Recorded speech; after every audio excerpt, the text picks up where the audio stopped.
my pretties. So I am here today with Mr. HTD, Jody Dean, Hunting the Dead, and I'm going to be interviewing him about his feature film that's coming out at the end of this year, Mallet.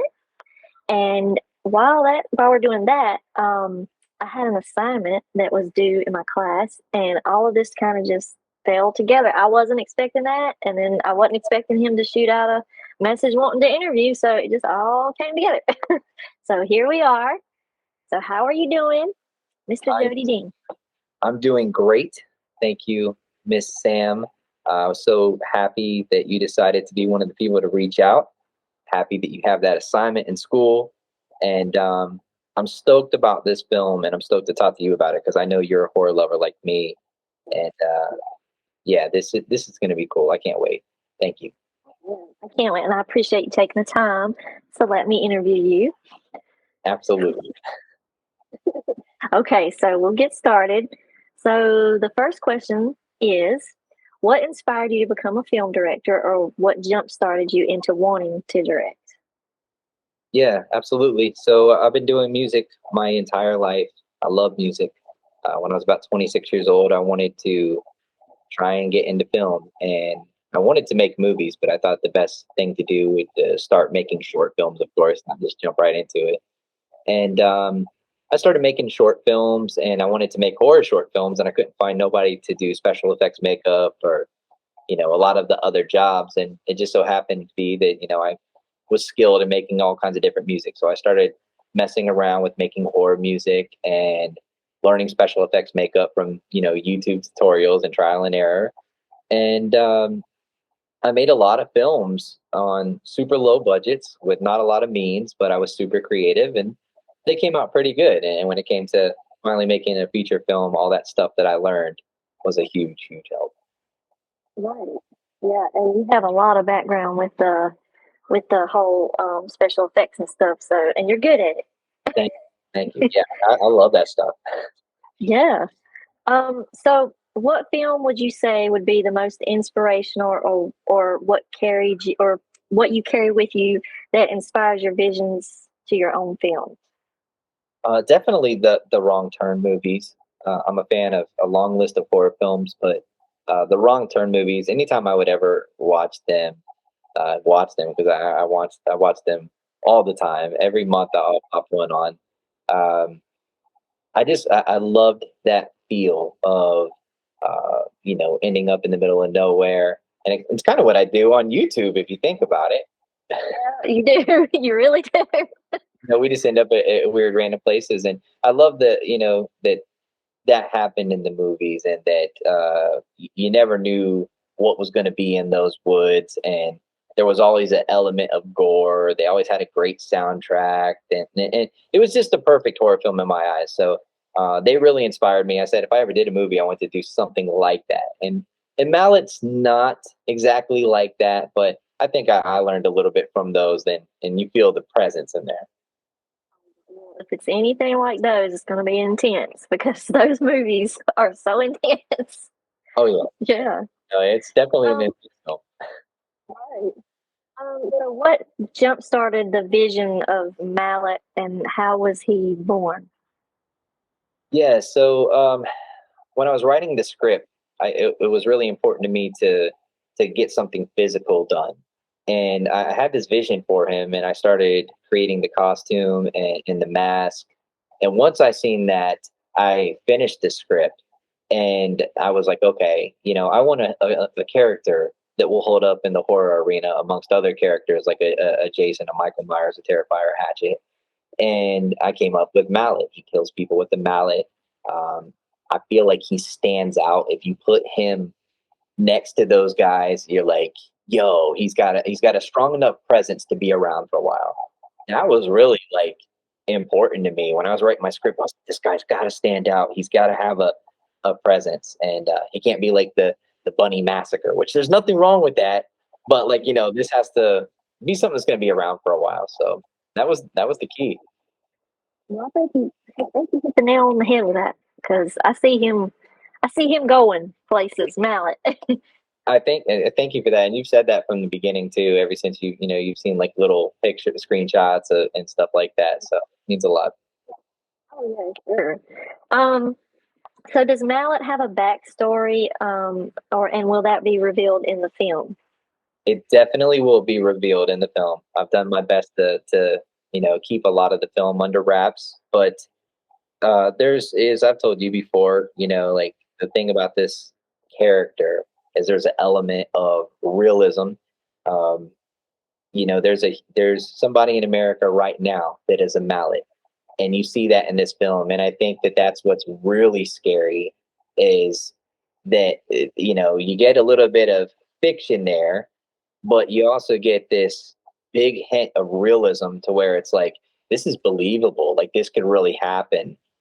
However, it's got that 80s horror filler, 80s horror feel to it. At times you're watching it, you're like, man, this feels like an 80s film, but then it's like the modernized killer, and it's a guy who's dealing with a lot of today problems in this world, and yeah, he's scary as hell. That's what makes it more scary. With the horror is something that is actually could or that could actually happen.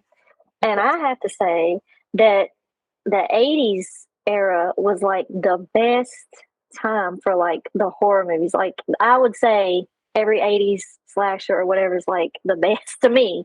Of course there is like some really good modern movies, but I like that it's got the 80s feel, but it's got also the modern day issues. I So that's yeah. agree with you. Yeah, 80s, they produced some of the best horror films, and if it wasn't for those, I definitely wouldn't have wanted to do horror. Those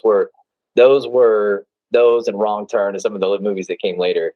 That was like, yo, if I ever do it, I'm gonna make a movie like Wrong Turn, but it's gonna look like it was shot in the 80s, and it's gonna have, the modernized, soundtrack to it. So I mean, there's elements of everything in this movie.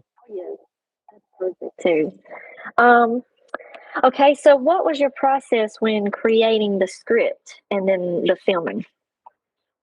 Very visual, with everything I do. I kind of I see it and then I just put it on paper. And I really seen the whole movie in my head before I ever wrote a word. But when I started writing it, I started seeing little things here and there. I'm like, oh, this would be cool. So, then there was little tweaks, but for the most part, um, I just had this vision and I executed it exactly how I seen it. Like now that I'm thinking about it, I'm sitting here and I'm like, wow, like everything I seen is really been brought to life. Um, it wasn't stressful. Like I probably stressed more writing a short film in the past than I did this. And this was the first thing I've ever done that's just been so right. Like it's just flowed like water. Like I'm super proud of this. Like I've never gassed myself up about anything before. I'm just like, oh, this just ain't good. It's mediocre. This is the first time I've ever been like, yo, this is dope. This is dope. It's not the dopest, but it's the dopest thing that this guy right here could create. Well, that's it. I mean, that's what to me that's what makes a director. And a director has to be able to see it. He has to be able to see the film and you being a vision. I mean, I know it's going to be great. So, Oh, appreciate yeah. Um, so what inspired your lighting choices? Because when I was watching the trailer, I saw that it's unique. I've never seen it in a film before, so I want to know what inspired that. Thank you. Yeah, when I was visualizing the film in my head before I wrote it, and then while I was writing it, I was seeing these colors, and these colors change in some scenes not, almost with the mood, or if Tyler was in a nightmare. The film is Mallet, The Nightmare Begins. There's a lot in it that has to do with nightmares, but there's a lot of reality. And when I was shooting it, I spent more time lighting the film than I did any other thing, than framing or recording or directing. I spent a lot of time lighting because I wanted everything to be like how it was in my vision, and I wanted there to be times where it came from this blue and purple hues to all of a sudden something totally different that makes you feel like you're actually in a nightmare. And you see that throughout the whole film. It changes, but it always stays creepy and always keeps a vibe, always makes sense. And, that was something that a lot of people didn't get in the beginning. They're like, what are you doing with the lights? And I was like, trust me, this is Process, a horror film. right? Well, I haven't seen this in a horror film. Like, I've seen Rob Zombie do some things with some colors before, but I think this was a little bit different.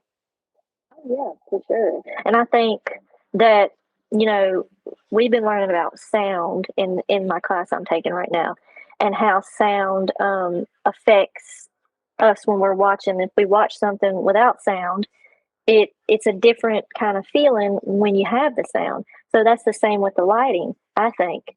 I think the lighting really matters because it really sets the mood, and it affects the brain. I mean, Yeah, it does. I mean, I knew how I wanted this thing lit. I knew how I wanted to color correct it. I knew how I wanted the music to be. And the coolest thing is what you just said about the sound. There's that element of it too. So when you're watching it, like, I think that I produced the best original music I could have to fit each scene and the lighting and everything. And it's my masterpiece. If I died tomorrow, I would say that was, besides my children, that's the best accomplishment that I have made is this film. right. And I can agree with that for sure. Um, so what was the inspiration in creating the characters for Mallet? So the original script, I didn't have my kids in mind. They came to me like a week after I finished it, and I was like, well, yeah. It's like I did just write this one thing, but I said it's supposed to be like this, and I said, like, wait, hold on a second. And I went in there and I tweaked some things around, moved some things, and I was like, okay, well, I can make this character a kid. He can play my son, and it really doesn't matter who steps inside this outfit right here, as long as they're big. And it just so happened is like right at that time, my oldest son just all of a sudden he's a little grizzly bear, and I was like, wow. And I put him in the costume. We did some screen tests, and I was like, if these screen tests go good, then guys, we're making a movie. And it did. And it was just, it's mind blowing to see the kids just all of a sudden be actors when they never had no classes, they didn't practice. Yeah, it was shocking to Alicia and I. We were like looking at each other like, whoa, they might have a future. Like, you tell them to do something, they do it, and then you look at it and you're like, this is usable. We haven't even started like the filming. Like, yo, I could use this. And I think there's even a few shots in the beginning credits of the film that were just screen tests. Crazy. That is Yeah. wild. I know So you're proud of them. Yeah. the characters were born right there, and just had to finagle a few things. Right. Um. So okay. Who did the special effects, makeup, and costumes for Mallet and the characters? Well, as I mentioned, I made the costume and the mask. I did all the special effects makeup. I literally I wrote, direct, filmed, edited, did all the lighting, all the special effects makeup. I even designed the DVD cover and all the promo that's coming out for this film. Like, I did 100 jobs, and honestly, I don't think the film would have got done had I not, because being a YouTuber and committing to that, and I have the haunted house attraction.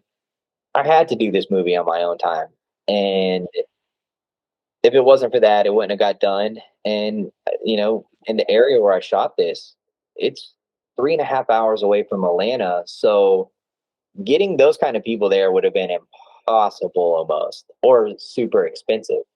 So luckily, I took on all the jobs and I was able to execute them all, very well. And I didn't have anybody else telling me like, come on, come on, come on. It was my baby, so I was like, I could drag my feet and spend an hour, lighting one simple little shot, and um, it was really cool. Yeah.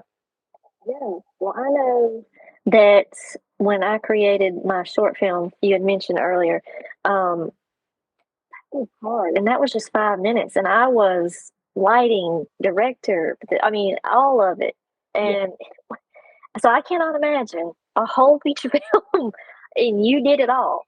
That's crazy.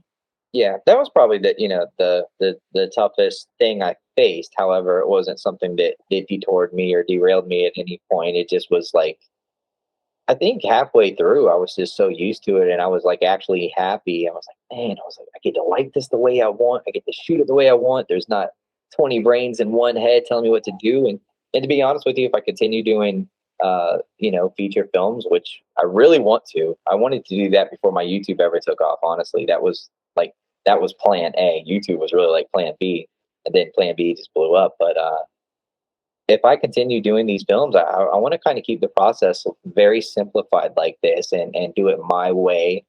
And even, if I had the chance to have a huge budget, I'd probably say, it's okay. I'd rather take a smaller budget and let me just do my thing. And if you want to check in time to time, then that's cool, if somebody's an investor on it. But I kind of prefer to be my own investor and do my own thing like I did this, and take my time and not be rushed. Most of these movies they're done in 19 days nowadays. 60 days, and Mallet was done over a 6 month period, and it's a little bit shorter than some horror films. It's an hour and 10 minutes running time, but it's a solid product. That's all that matters too. That's all that matters. Um, so was the process hard getting the actors to bring your vision to life of what you were seeing? Everybody was so easy to work with. A lot of the people that were, even my kids. I mean, like as I mentioned, didn't have any acting experience. But everybody that's an actor in this film, I would show them what I wanted them to do. And I would just say, just emulate me. Did you feel what I just did there when I did that scene? That's what I want people to feel when they watch it. And a lot of people, they either got it the first, second, or third time. And, I probably shot it 10 or 20 times, but almost every single time it was like, bam, okay, I'm using the third take. I'm using the third take. And there was a lot of times with the kids, first take, first take. Like I was just blown away. Like, yeah, you would have thought that Jay's had a bunch of acting experience. Now, the craziest thing is there was some lines in there I had to tweak for him to be able to say because he's still learning to pronounce some things. But once I would change a few words, and it was like, okay, bam, right away. So that was probably the biggest challenge there. Well, he seeing him in the trailer. I think he's just that little bit that I saw him. Great. Like you would have thought that you already had him in acting classes. Like Yeah, you know, yeah. you feel like that too. Um, That many times. yeah.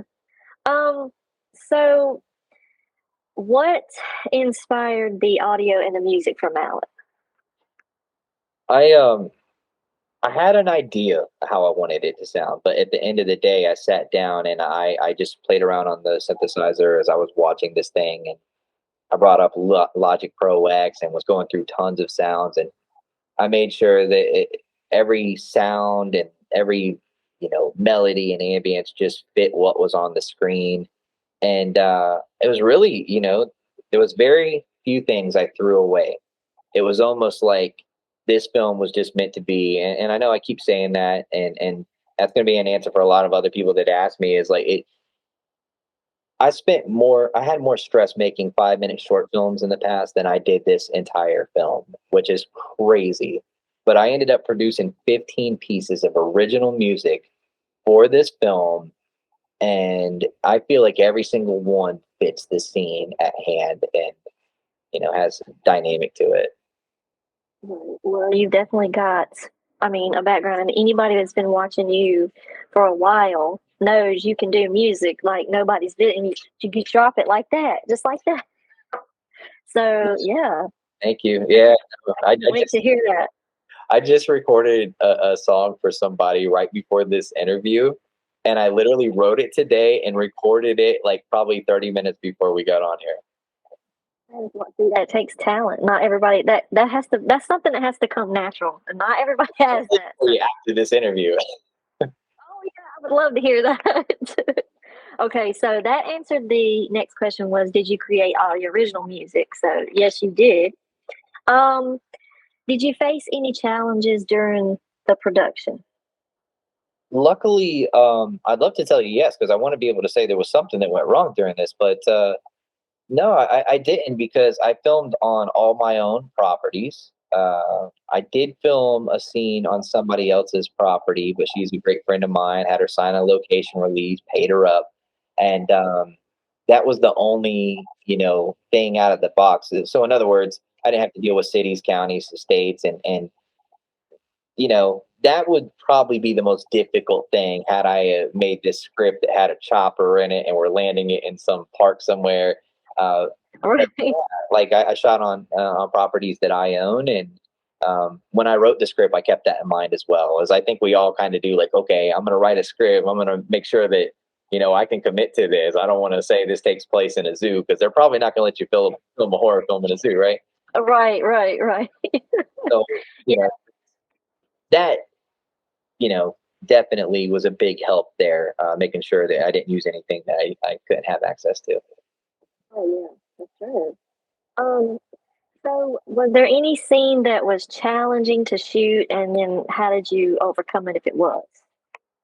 Mainly, my biggest fear in this whole entire film was Jace growing like a weed.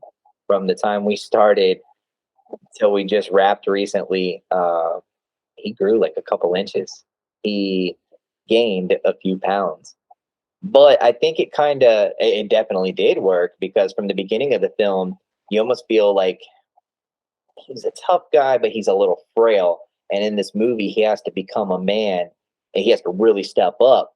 And I think the real life growth, while that's happening in the movie, you're kind of like, he looks a little bit older, a little bit more harder, chiseled, yeah, he's like, mature, like he's really grown. So I think it was like an amazing mistake, if that makes any sense. Yes, Uh, yes. it was an amazing mistake, and I was worried about that in the beginning, but then as I watched the movie, I got that from it. I'm like, whoa, okay, damn, we got so lucky. Right, right. And see, character growth is another good thing to see in a film, especially if they're the protagonist. Right. So, yeah, Yeah, so it was an amazing accident. I'm glad that happened for you. um, so how long was the editing portion of your film? So that's really, I've always been like this, and I've had people get on to me in the past before, like people that I used to make films with. No, you got to film it all, then you got to edit it, and this entire film, if we went and we filmed till midnight, I was coming home, uploading the footage and editing till like 7 o'clock in the morning. And just making sure that everything I just filmed was what I wanted. If not, it was fresh on everybody's brains where I could say, hey, tomorrow night, we got to go back and reshoot that. But I didn't really ever have to do that except maybe one, two times. I think just one. Yeah, it was kind of crazy. Like, but that was how that worked right there. Right. I imagine so. And like, instead of waiting for the whole film to be done and then starting from the beginning and then edit, instead of being overwhelmed, that may have actually, yeah, worked in your favor just as you go. It really did. So the cool thing is the day that we wrapped, I was like, well, pretty much all the editing is done except this last scene we just shot. I got to go in there and edit that. And then it was just going through, tightening up sound, adding sound effects, just basically going overall, polishing it, watching it over and over, saying, should I put something here? Should I take something out? Should I put this here? And then take the whole audio out from the thing. Just I that's another thing. It's like I even mastered the audio. So I'm not a mastering engineer, but I've had enough people master my stuff, and I've tried it enough throughout my life. I've owned a few recording studios back in the day. Um, that I even mastered my own audio for the film, and once I put it back in there, I was like, whoa, dude, okay, the audio's good, the filming's good, the lighting's good. The whole thing was basically done so quick. As soon as we wrapped, I would say within a week, I was ready to burn out the master disc. That is awesome. Pretty cool. Yeah. Um, So, is there anything that you would go back, if you could go back and do differently with the film, or you completely satisfied? Hmm. I don't think so. I think I think it's exactly like I visualized. I think that there's maybe a few things that I would have upped the gore level on. So there was a few. So there's gore in this film, but I could have went 10 times crazier. I didn't want to bite off more than I could chew, and I kind of kept telling myself, "Well, okay, this works. If there's a Malik part two, you can go batshit crazy." Um, and which I will. Right.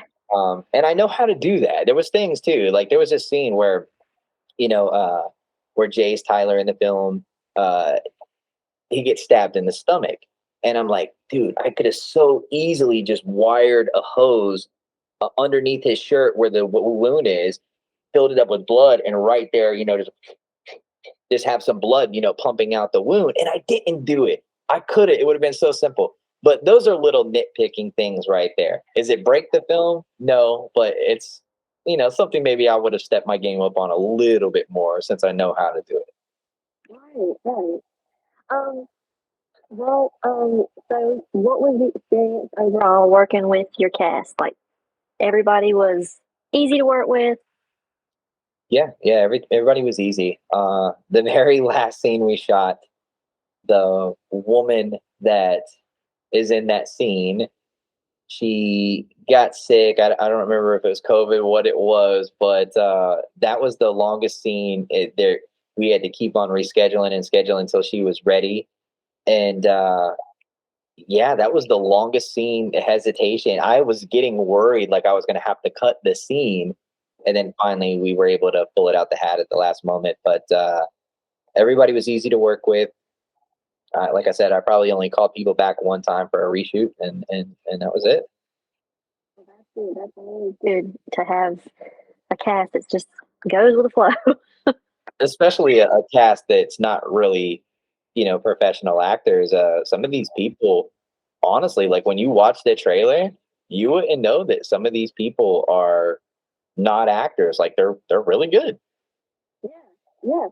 That's something I thought when I did my short film. I picked people that's never acted a day in their life, and I was like, I am risking it.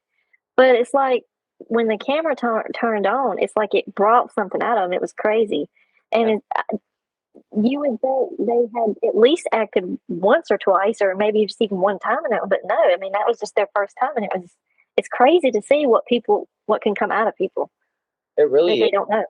And Yeah. I noticed that too. Not even just, even I'm in the film, which is crazy. I mean, I know people see me in the trailer there, but I actually have a pretty big role in the film. So, to go back to your thing, if it was anything that was challenging, that question, um, filming myself was a little bit challenging. Not, not over the wall difficult, but yeah, framing it up and having somebody stand in for me and saying, "Okay, I like that." Hitting record, going and standing in that place, checking the audio, checking the footage back. But for me, it's always been like as soon as the camera comes on, it's like as soon as the beat comes on, it's just like okay, go time. Something clicks, and honestly, I think all my takes in the film were one take. And I used them. Yeah, yeah, it was really cool. I mean, if I did shoot something a second time, I used the first time, and I don't know. It just was magic, I guess. That's right. That's what it was. So the last question is, what does your future hold with filmmaking, and do you plan any more future projects? Well, so I'm a full time YouTuber. I do the YouTube thing. I do the Insana Mansion, but I don't think there's anything I would rather do more than be a full time horror movie producer and make movies for the rest of my life. I would love that, but I've written another film I haven't told anybody about. It's called Cabin 5, and it has a little addition to that name there. but I've written this film called Cabin 5, and I've kind of said that if Mallet doesn't do as good as I think it will do, that I'll move on to a different film. But if Mallet does really good, then I'm going to start working on Mallet 2, like probably within 6 months to a year after it drops. So that's kind of like in-game stuff right there. Is if Mallet does as well as I think it will, to go to Mallet 2. If it doesn't do great, do Cabin 5, and yeah, keep making movies. I wanted to do this forever, and I just proved that I can do it and don't need anybody to do it. So now I'm kind of like, okay, there's a fire there, you know. Yeah, you done lit the fire, and I want to see it get bigger, just big. Yeah, and let me say this too, real quick. You were supposed to be in Mallet. I don't know if you knew that or not, but I talked to you about coming and doing. Yeah, we had talked to it. Yeah, and we just didn't have a chance to get together between families and distance and timing. But I had a part in Mallet for you. So if there is a Mallet 2 or there's a Cabin 5, you're getting on screen, young lady. I'll be there, bloody and all. I'll be ready to get bloody whatever. You're going in. Right. I'll go all in, and I appreciate that. Yeah, for sure. We definitely want you to be a part of the next one, without a doubt, no matter what the limitations are. Right. Yeah, we will work it. But yeah, I'm anxious to see Mallet, and I know it's gonna just be phenomenal. And I can't wait for everybody to see it. I'm just like can't. It's just anxious. It can't come fast enough to see it. And I will definitely put the trailer in the description box because I want people to see that and get that out there and get you seen. I appreciate that. Absolutely. Yeah. Thank you so much for taking the time to ask me some good questions and be an awesome friend and supporter. We appreciate it. Yeah, and it's my pleasure. And again, thank you for taking the time to answer my questions about your film. Absolutely. Hey guys, Mallet 2023. It's coming out on Halloween. Pre-orders open up in August. It's a horror basher, not a slasher, a basher. It's with the Mallet. He does some bashing. That's right, baby. And guess what? He hits different. He is different, that is for sure. Facts. Right. Well, that's going to do it for this interview, and I'm grateful for everyone that watches. Like I said, please be sure to check the trailer out and follow Mr. Hunting the Dead on all the social media so you can stay up to date: Facebook, Instagram, Twitter, and YouTube. And if you're not subscribed, subscribe. Hit that bell so you stay notified.